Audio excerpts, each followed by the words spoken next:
ইত্থঞ্চ বুদ্ধং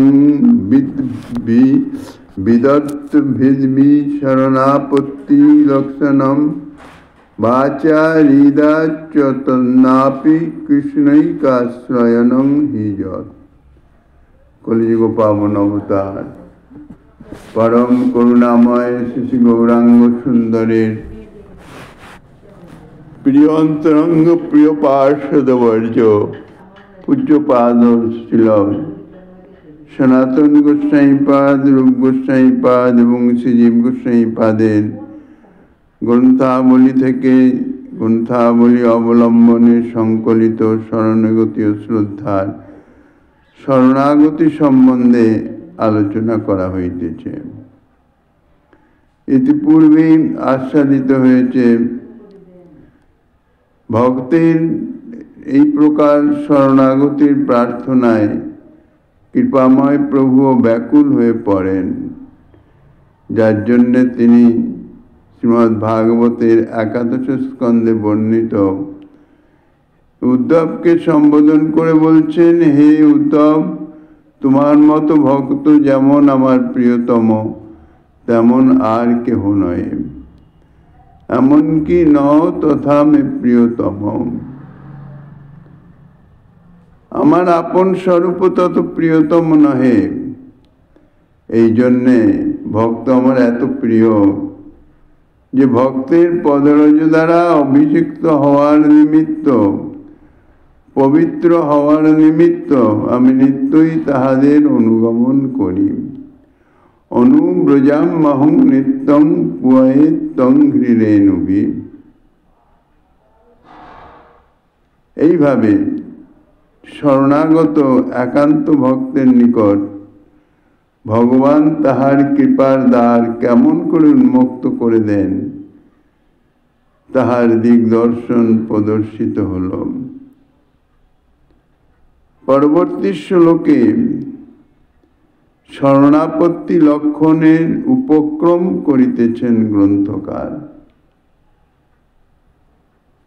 ইত্থঞ্চ বদ্ধং বিদ্বদ্ভি শরণাপত্তি লক্ষণম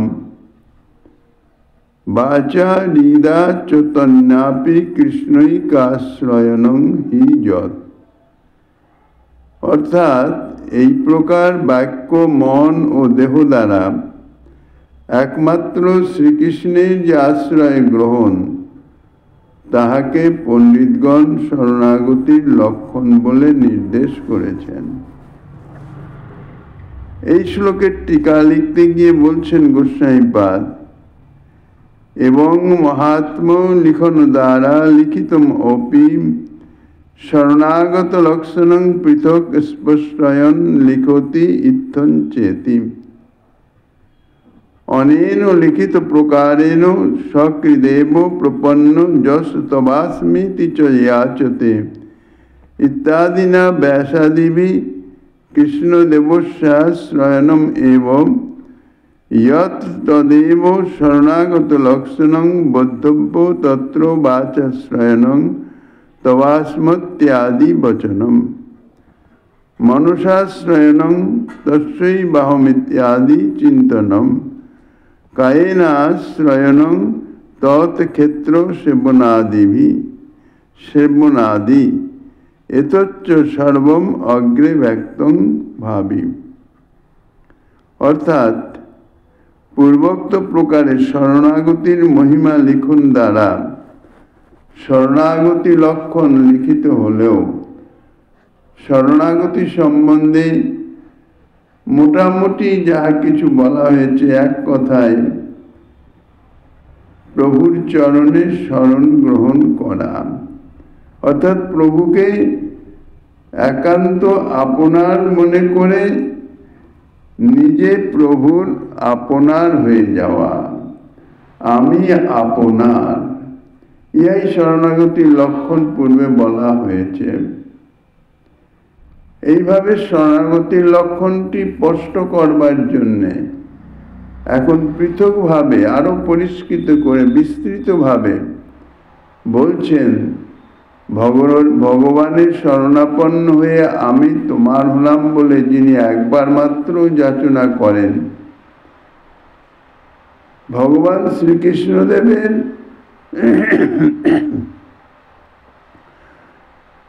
শ্রীচরণে যে আশ্রয় গ্রহণ করা, তাহাকেই ব্যাসাদি বিদ্বানগণ শরণাগতির লক্ষণ বলে নির্দেশ করেন। হে প্রভু, আমি তোমার হলাম, এই বলে প্রভুর চরণে শরণ গ্রহণ করা, আশ্রয় গ্রহণ করা। নিরাশ্রয় মাং জগদীশ রক্ষ। কায়ে মনোবাক্য দ্বারা আশ্রয় গ্রহণের অর্থ হইতেছে আমি তোমার হলাম। এটি যে মুখে বলা, ইহা বাক্যের দ্বারা প্রভুর শরণাগতি, বাক্যের দ্বারা আশ্রয় গ্রহণ করা।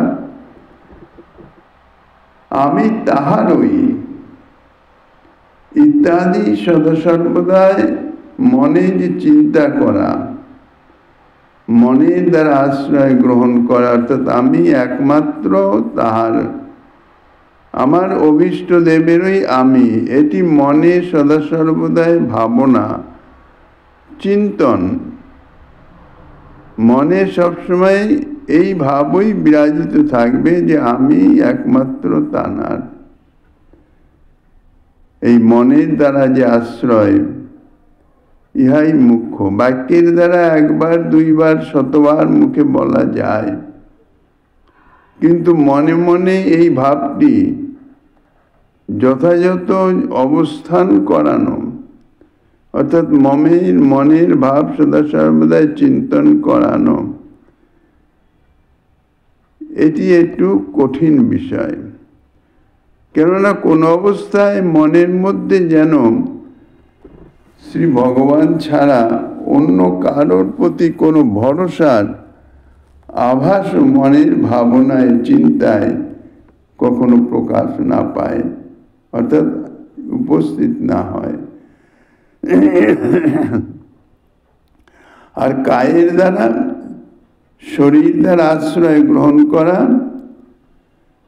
তা হইতেছে প্রভুর লীলাভূমিতে বাস। প্রভুর যে ধাম, বিহার ভূমি, লীলাভূমি, শ্রী ভগবান যেমন সচ্চিদানন্দ ঘন বিগ্রহে নিত্য শাশ্বত সত্য তত্ত্ব, নিত্য বর্তমান, তেমনি প্রভুর লীলাভূমিও নিত্য বর্তমান, অর্থাৎ প্রভুর লীলাভূমিতেও নিত্য লীলা চলিতেছে। তো শরীরের দ্বারা শ্রী ভগবানের সেই লীলাভূমিতে বাস, ইহাই হচ্ছে কায়ের দ্বারা শরণাগতি, অর্থাৎ আশ্রয় গ্রহণ করা। এইভাবে যদি কেউ আশ্রয় গ্রহণ করতে সমর্থ হয়, তাহলেই কায় মনোবাক্যে আশ্রয় গ্রহণ করা হবে। এই যে শ্লোকটি, এটি শ্রী হরিভক্তি বিলাসের 11তম বিলাসে বর্ণিত হয়েছে। এই শ্লোকটি গ্রন্থকারের স্বরচিত কালিকা শ্লোক।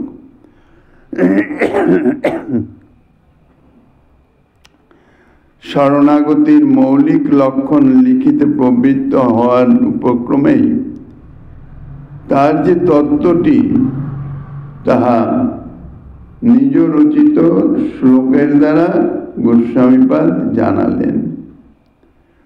আচার্যপাদ শ্রীমৎ সনাতন গোস্বামী তাহার টিকায় যা লিখেছেন তার সারমর্ম এই যে বাক্য দ্বারা, মন দ্বারা এবং দেহ দ্বারা সর্ববিধ বিষয়ে যে কোনো কাজে এই কায়, মন, বাক্য, এই তিনটির সংযুক্তির একান্ত অপেক্ষা আছে। তিনটি সংযুক্তি যদি না হয়, শুধু কায়ের দ্বারা হলো বা শুধু মনের দ্বারা হলো বা শুধু বাক্যের দ্বারা হলো, তাহলে তাহার সম্যক হয় না, সেই ক্রিয়াটি সঠিক হয় না।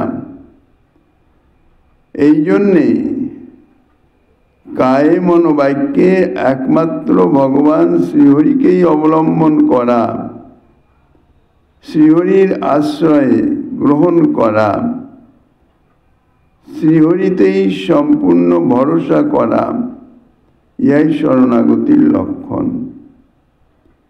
শরণাগতির মহিমা সম্বন্ধে যা ইতিপূর্বে আলোচিত হয়েছে, তাহাতেও শরণাগতি লক্ষণের সম্বন্ধে বলা হয়েছে।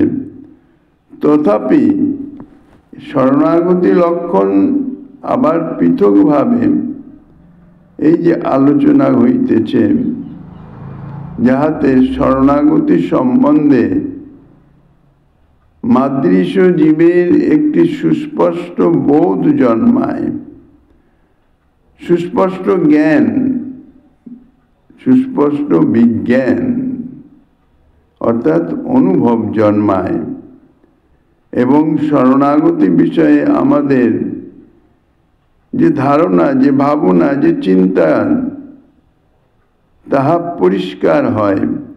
সেই জন্যেই আবার পৃথকভাবে এ সম্বন্ধে বিস্তৃত আলোচনার প্রয়াস পাওয়া হইতেছে। আচার্য সনাতন গোস্বামী পাদ তিনি যা লিখেছেন তাহা অত্যন্ত স্পষ্ট। শুধু যে স্পষ্ট তা নয়, তাহা অত্যন্ত সরল, সহজ, সকলের বোধগম্য। বাক্য দ্বারা, মন দ্বারা, দেহ দ্বারা শরণাগতির কথা যাহা তিনি বলেছেন, তাহার মূল বিষয় হইতেছে ভগবানের চিন্তা মনের মধ্যে সর্বদা রক্ষা করা। এই জন্যই বলা হয়েছে মনের দ্বারা যে শরণ গ্রহণ বা আশ্রয় গ্রহণ সেটি মুখ্য। মনের দ্বারা আশ্রয় গ্রহণের উপরে নির্ভর করে বাক্য এবং শরীরের দ্বারা আশ্রয়। মনে সদা সর্বদাই যদি ভগবত আশ্রয়, মন যদি ভগবত আশ্রয়ে থাকেন, তাহলে মনে ভগবত সম্বন্ধ ব্যতীত অন্য কোনো বিষয়ের যে ভাবনা, যে চিন্তা, তাহা কখনো প্রবেশ করতে পারে না। আর মনের ধর্মই হচ্ছে ভাবনা করা বা চিন্তা করা। বিনা ভাবনায় বা বিনা চিন্তায় শূন্য অবস্থায় মন কখনো অবস্থান করে না। সর্বসময় মনের মধ্যে কোনো না কোনো বিষয়ের চিন্তন চলতেই থাকে। তো এই জন্যে অনুক্ষণ ভগবানের চিন্তা মনের মধ্যে যদি বিরাজিত থাকে, তাহলেই বোঝা যাবে মনের দ্বারা ভগবত আশ্রয় গ্রহণটি ঠিক ঠিক হইতেছে। যেমন দৃষ্টান্ত, জাগতিক দৃষ্টান্ত দেওয়া যায় যে পতিব্রতা রমণী তাহার পতিদেবতার নিকট থেকে কখনো সরে যান না। সন্তানের মন যেমন নিজ মাতা পিতা ব্যতীত অন্য মাতা পিতাকে নিজ মাতা পিতা বলে কখনো ভাবতে পারেন না, নিজের মাতার প্রতি মাতৃত্ব ভাব, নিজের পিতার প্রতি পিতৃত্ব ভাব, এই ভাবটি এক ক্ষণের জন্য কখনো মন থেকে সরে যায় না। কোনো অবস্থাতেই নহে, যে কোনো পরিস্থিতিই হোক, আমার পিতা তো আমার পিতাই, সে দুরবস্থায় হোক আর সুব্যবস্থায় হোক। যদি তাহা না হয়, তাহলে সেই পিতা, সেই পুত্র যথার্থ পুত্র নয়, তাহাকে কুপুত্র আখ্যা দেওয়া হয়। তেমনই শরণাগত ব্যক্তিও তার যে ভাবনাটি, তার যে চিন্তাধারা ভগবত বিষয়ে ব্যতীত অন্য কোন রকম জাগতিক বিষয়ে কখনো ভাবনা করতে পারে না, চিন্তা করতে পারে না। মন সদা সর্বদাই ভাবনার রাজ্যে বিচরণ করে, তার সেই ভাবনা রাজ্যটি একমাত্র তাহার অভীষ্ট দেব, অর্থাৎ জানার আশ্রয় তিনি গ্রহণ করেছেন, তিনি বিরাজমান থাকবেন। তানার ভাবনার রাজ্যে জড়জাগতিক কোনো বিষয়, বস্তু, কোনো সুখানুভব ইত্যাদি কখনো বিরাজ করতে পারে না। তিনি যে কোনো ভাবনা করেন, কেননা যে কোনো ক্রিয়া প্রকাশিত হয় বাক্যের দ্বারা বা শরীরের দ্বারা, যে ক্রিয়া প্রকাশিত হয়,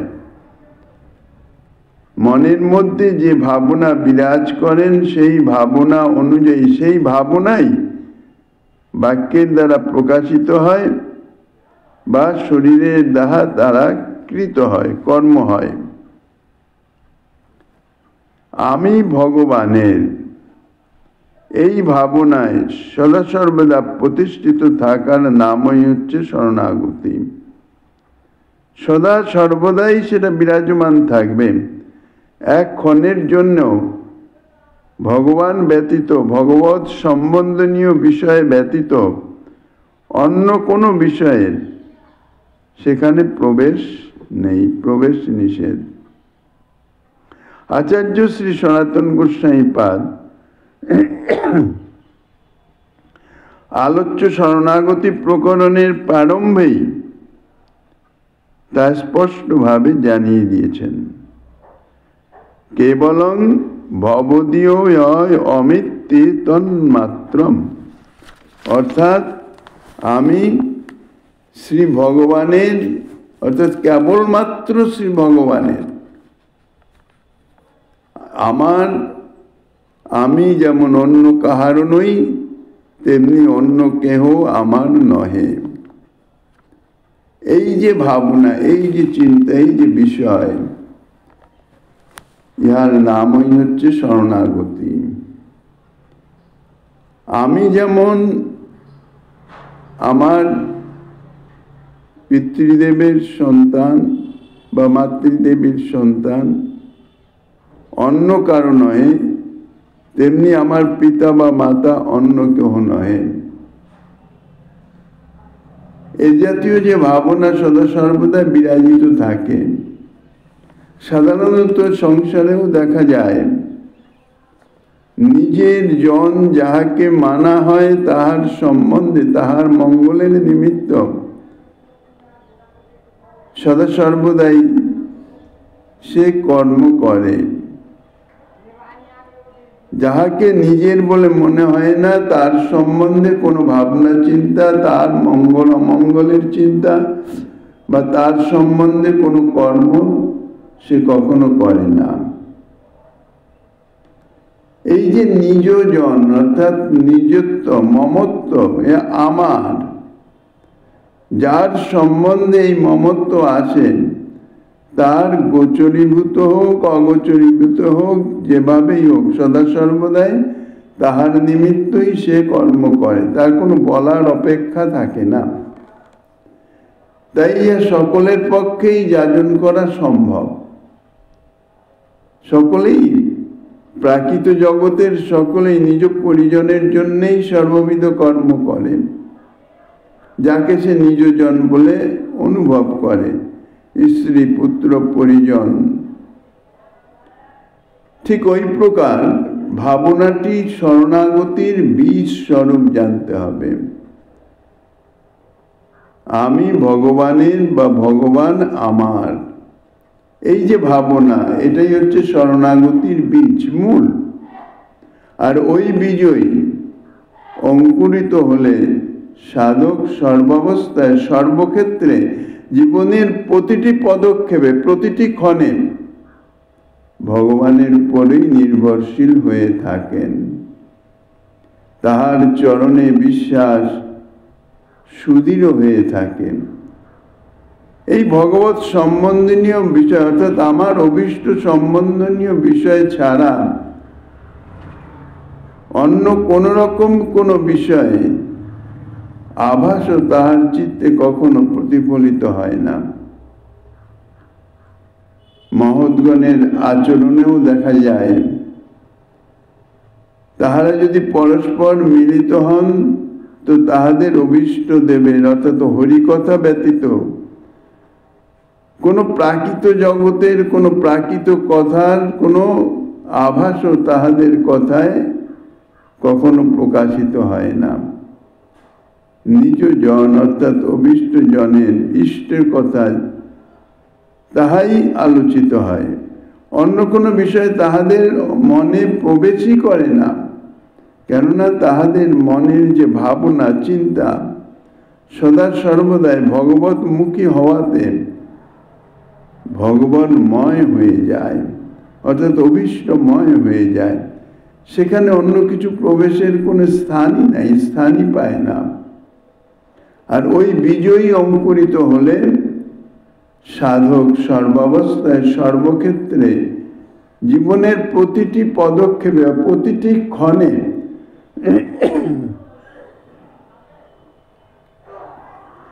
ভগবানে নির্ভরশীল হয়ে থাকে। অর্থাৎ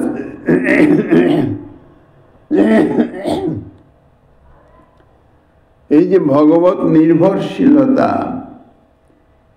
ইহা স্বাভাবিক হয়ে যায়, আরোপ করতে হয় না, ভাবনার দ্বারা চিন্তায় আনতে হয় না যে আমি তো ভগবানের, প্রভু নিশ্চয়ই আমাকে দেখবেন, আমাকে রক্ষা করবেন, আমার মঙ্গল বিধান করবেন। এরকম কোনো ভাবনা তাহাকে করবার কোনো অপেক্ষায় নেই। কেননা সদা সর্বদাই সেই ভাবনায় ভাবিত হয়ে সেটি তাহার স্বরূপগত ধর্ম হয়ে গেছে।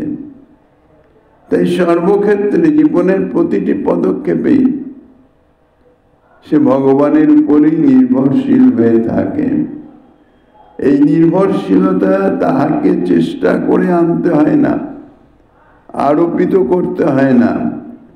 তাহার চরণে বিশ্বাস এত সুদৃঢ় হয়ে যায় যে কেবলমাত্র তাহাকেই অবলম্বন করে সে জীবন ধারণ করে, অর্থাৎ তাহার জীবনের প্রতিটি মুহূর্ত ভগবানে অবলম্বন করেই অতিবাহিত হয়।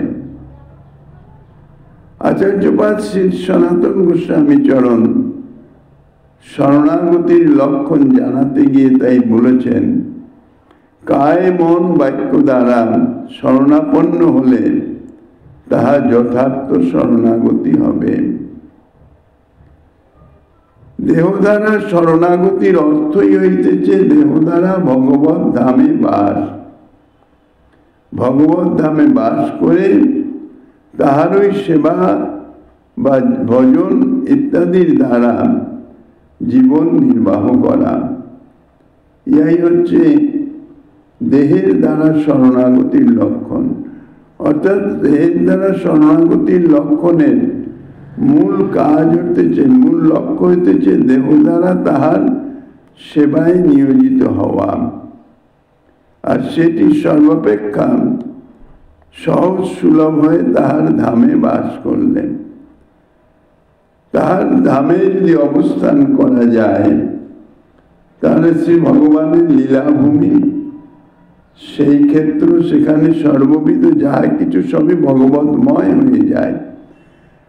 এমনকি বাতাসে যে রজকণা যাহা বাতাসে বিচরণ করে সেই রজকণা পর্যন্ত তাহাদের পদস্পৃষ্ট, সেই রজকণা তাহা স্বাভাবিকভাবে তাহার সর্বাঙ্গে লিপিত হয়ে যায়।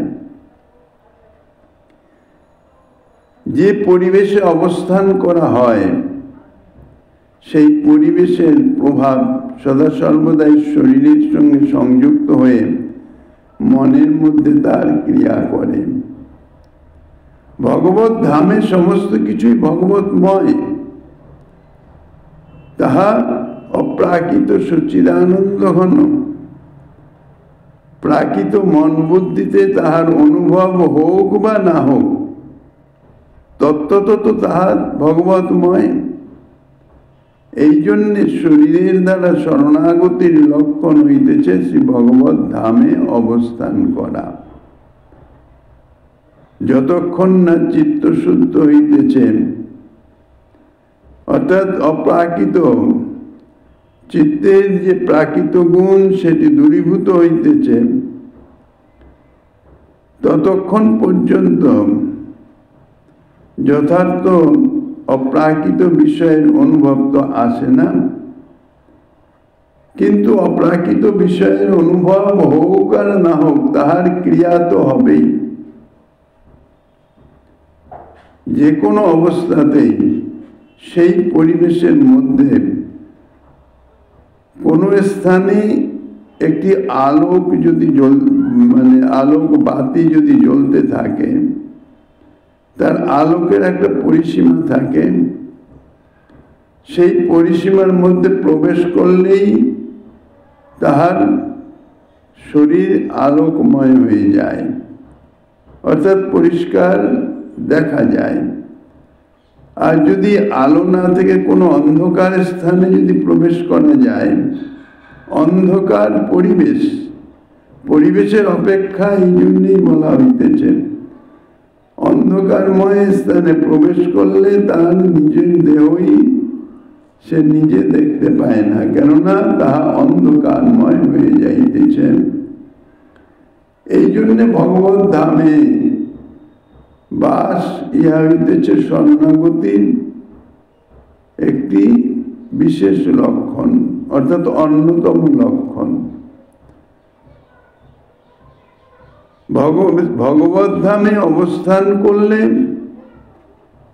ইচ্ছায় হোক অনিচ্ছায় হোক সদা সর্বদাই প্রত্যক্ষে বা পরোক্ষে ভগবত ভজনই হতে থাকে। এবং তার ফলে কি হয়, আমি তোমার এই ভাবনা হৃদয়ে আরো দৃঢ় রূপে সর্বদাই অবস্থান করে। আর সেই বিষয়ে মনের যে ভাবনা, পরিবেশ তাহাতে সাহায্য করে। আর মনের সেই ভাবনাটি যত দৃঢ়কৃত হবে, ততই শরণাগতি পরিপক্ক হতে থাকবে। বাস্তবিকভাবে যদি এই ভাবনা কাহারও হৃদয়ে দৃঢ়ভাবে প্রতিষ্ঠিত হয়ে যায় যে আমি ভগবানের, তখন তাহার সর্বকিছু ভগবানময় হয়ে যায়, অর্থাৎ তাহার অবস্থানও ভগবত ধামেই হয়। যদিও মনে চিন্তা করার অপেক্ষা কথা আছে যে শরীরের দ্বারা না হলেও মনের দ্বারা ভগবান ধামে বাস করা উচিত, ভজন অঙ্গ। কেননা গৃহী জীব, সাংসারিক জীব, সাংসারিক ক্রিয়াকর্মের নিমিত্ত সদা সর্বদা ভগবত ধামে অবস্থান এটি হয়তো সম্ভব নাও হতে পারে, কিন্তু ভাবনার দ্বারা ভগবত ধামে বাস ইহা অত্যন্ত দুরূহ বিষয়। কেননা পরিবেশের একটা প্রভাব মনের উপরে সদা সর্বদাই তাহা ক্রিয়া করে। যতই মনে ভাবনা বা চিন্তা করার চেষ্টা করা হোক না কেন, আমি ভগবত ধামে বাস করিতেছি, বাস্তবিক তাহা তত সিদ্ধ হয় না। কেননা প্রাকৃত পরিবেশ ভগবত ধাম ব্যতীত অন্য পরিবেশ, অন্য স্থানের যে পরিবেশের যে ক্রিয়া, তাহার মনের উপর পড়বেই এবং তাহার মনকে ভগবত ধাম বাস অবস্থানের ভাবনা থেকে বিচলিত করবেই। এই জন্যে ভগবত ধামে বাস দেহ দ্বারা শরণাগতির একটি বিশেষ লক্ষণ। এখানে প্রশ্ন হতে পারে, ভগবত ধাম তাহা তো সর্বব্যাপক তত্ত্ব, বিভু তত্ত্ব, সর্বগ অনন্ত বিভু কৃষ্ণ তনু সম।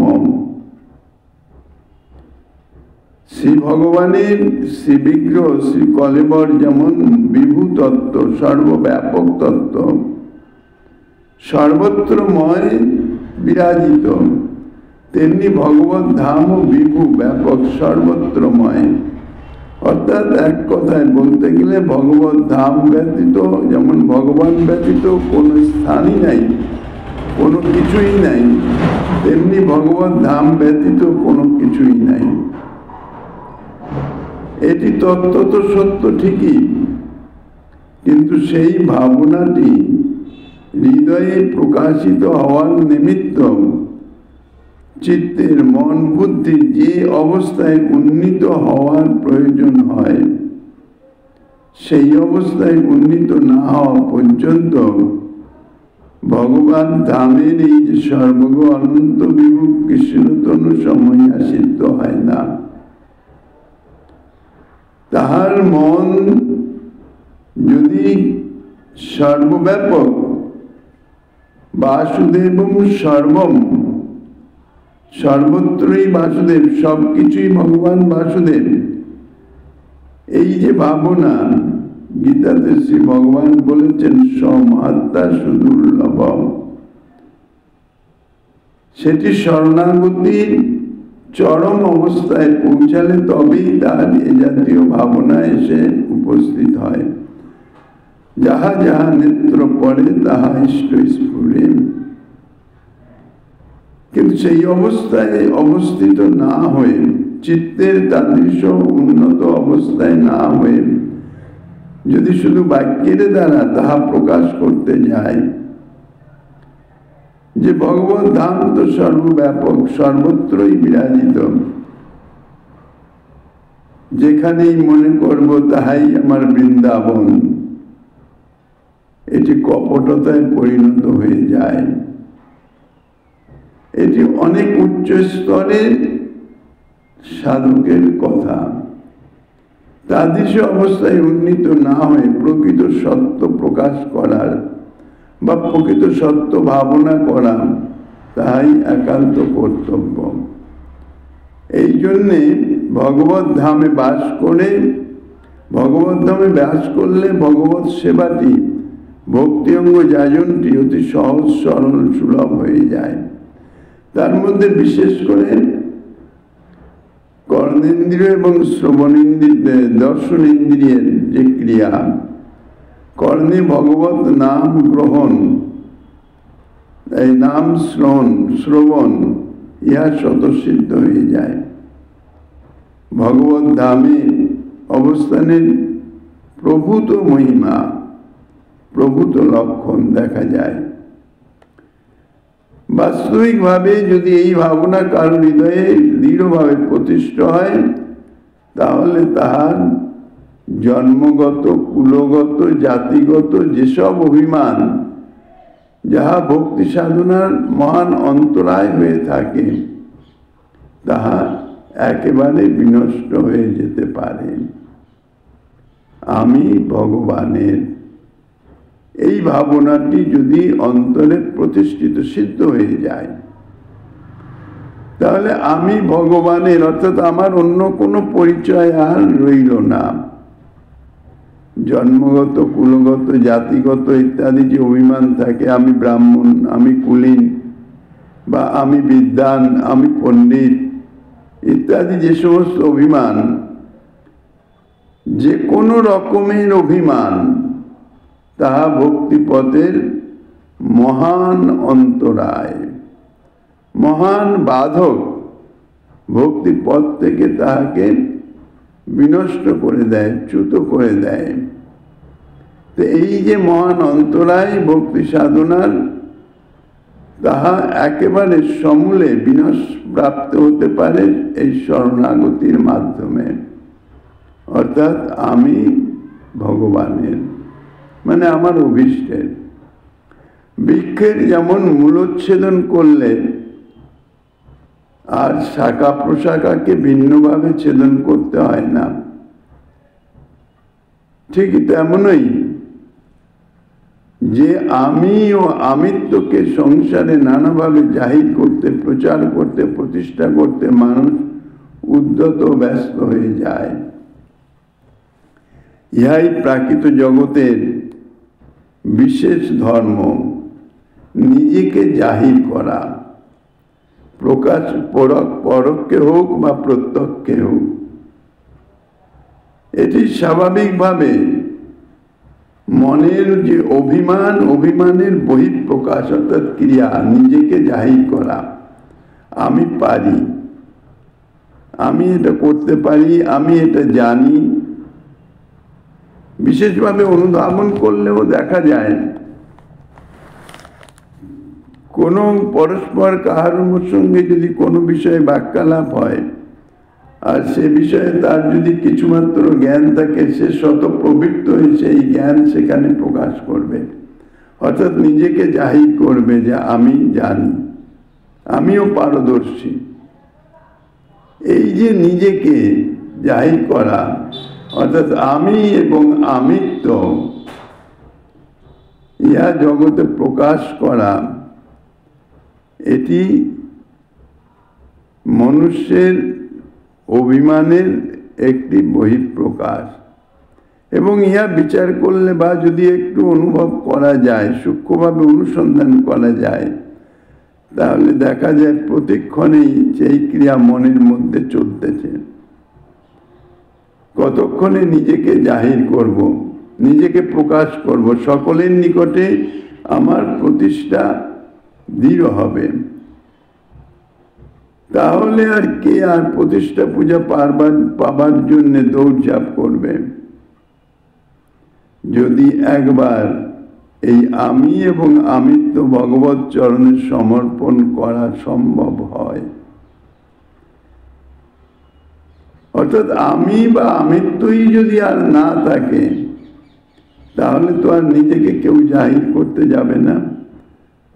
আমি যতক্ষণ আছে ততক্ষণ পর্যন্তই নিজেকে প্রকাশ করা। আমি যদি ভগবানের কাছে থাকি, আমি যদি ভগবানের হয়ে যাই, ভগবানের গোত্রে যুক্ত হয়ে যাই, তাহলে বিষয় সম্পর্কিত চিন্তা ভাবনা করবার জন্য কে আর থাকবে? জড়জাগতিক বিষয় অর্থাৎ এই প্রাকৃত জগতের যে নানান রকম বিষয়, যার মধ্যে মুখ্য হইতেছে একটি পরচর্চা, অপরের সম্বন্ধে আলোচনা বা ভাবনা। ভাবনাও এক আলোচনা, মনের মধ্যে মনে মনে আলোচনা করাটাও ভাবনা, সেটাও চর্চা। তা আমি যদি ভগবানের হয়ে যাই, তাইলে ভগবান ছাড়া বাকি যাহা কিছুই জড়জাগতিক বিষয়ের স্বতন্ত্র চিন্তন কাহার মনের মধ্যে আসতে পারে না। চিন্তন থাকবে, জড়জাগতিক বিষয়ের সম্বন্ধে চিন্তন থাকবে, কিন্তু সেটার সঙ্গে আমিত্বর যোগ হবে না, তুমিত্বর যোগ হবে। তুমি অর্থাৎ আমার প্রভু ভগবান। যে কোনো বিষয়ে, জড়জাগতিক যে কোনো বিষয়ের সঙ্গে আর আমার সম্বন্ধ নাই, আমার প্রভুর সম্বন্ধ। প্রভুর সম্বন্ধে সম্বন্ধিত হয়ে তার অন্তরে সে বিষয়ের ভাবনা বা চর্চা চলতে থাকবে। ভগবান থেকে পৃথক ভাবনাই হচ্ছে সংসারের বীজ। অর্থাৎ এই যে জগৎ সংসার, যে সংসারে আমরা আবদ্ধ, আমরা সংসারে বাধা হয়ে আছি বলা হয়, সংসার বন্ধন ছিন্ন হয় না। এই সংসারটি হইতেছে ভগবান ব্যতীত আর সমস্ত কিছুই। তাই হচ্ছে সংসারের বীজ বা যত রকমের অনর্থ, যে অনর্থের কারণে ভগবত ভজন সিদ্ধ হয় না, বিঘ্নকারী, সেই অনর্থের জননী হইতেছে ভগবান ব্যতীত অন্য কিছু ভাবনা। বিষয় একই, ভাবনার বিষয়বস্তু এক, কিন্তু সম্বন্ধ আমার সঙ্গে নয়, ভগবানের সঙ্গে। বাজারে গিয়ে কোনো একটি বিষয় বা বস্তু ক্রয় করতে হবে, সেই বিষয়ের সম্বন্ধে ভাবনা করতেই হবে, নইলে সেই বিষয় কি করে ক্রয় হবে? কিন্তু সেই বিষয়টি যে ক্রয় হবে, সেই বিষয়ের সঙ্গে সংযুক্ত থাকবে ভগবানের। আমার অভিষ্টের জন্য এই বিষয়টি প্রয়োজন, এই বস্তুটি প্রয়োজন, এই বস্তুটি আমাকে নিতে হবে, আমার জন্য নয়। এই তফাৎটা যতদিন না অনুভব হচ্ছে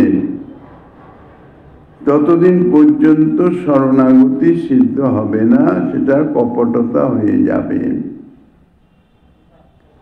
তার ফলে আমার সঙ্গে সংযুক্ত হলেই তাহা ভজন বিঘ্নকারী হয়ে যাবে।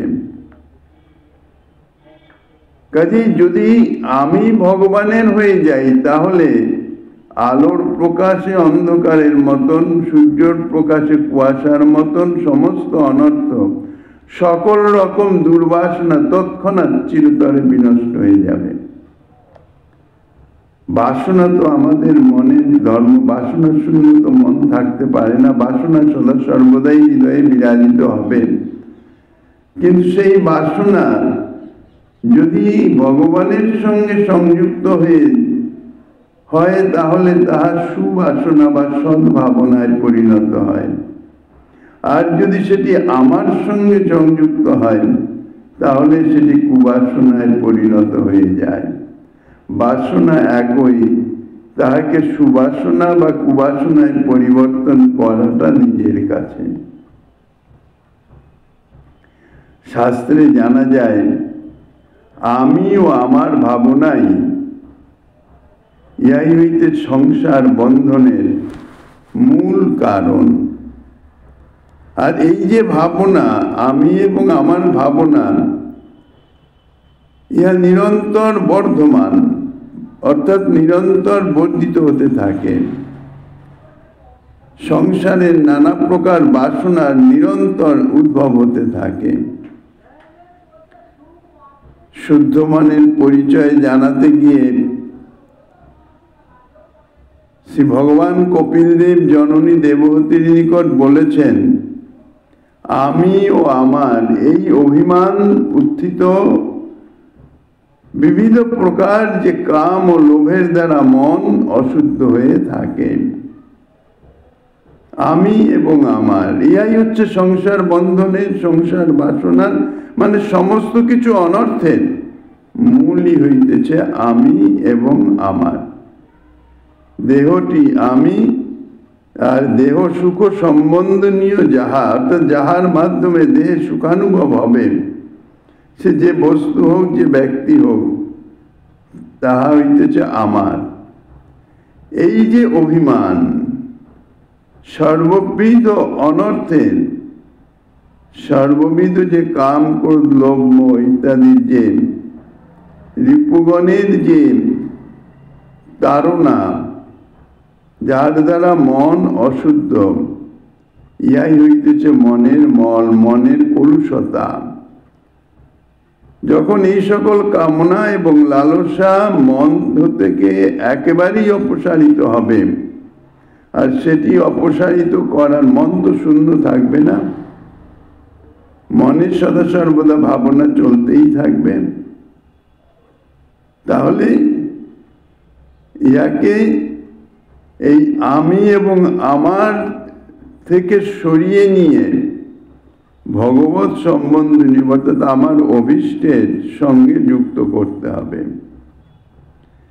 মন থেকে এগুলোকে সরিয়ে, অর্থাৎ আমি ভাবনা সরিয়ে দিয়ে ভগবানের ভাবনা, সেটাকে স্থিত করতে হবে। তাহলেই মন শুদ্ধ হয়ে যাবে। এবং মনের যে অবস্থা, মন যদি ভগবানের হয়ে যায় তাহলে মনের যে নানাবিধ বিকার, সুখ দুঃখের অনুভব, তা সমস্ত দূরীভূত হয়ে যাবে। সুখ দুঃখ সমস্ত দূরীভূত হয়ে গিয়ে একটি শান্ত অবস্থায় মন অধিষ্ঠিত হবে, সদা সর্বদাই শান্ত। তাই বলেছেন মহাজন, কৃষ্ণ ভক্ত শান্ত নিষ্কাম, অতএব শান্ত।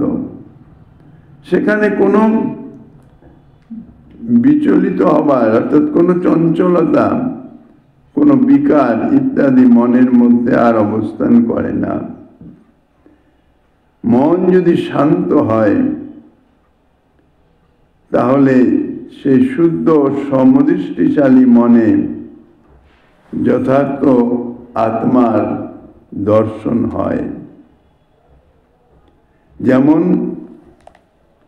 কোন জলাশয়ের জল যদি স্থির শান্ত থাকে, তাহলে যেমন তলদেশ পর্যন্ত তাহা দৃশ্য হয়, আর যদি তাতে তরঙ্গ চলতে থাকে তাহলে তলদেশ আর দেখা যায় না। ঠিক তাদৃশ অবস্থা। এ সম্বন্ধে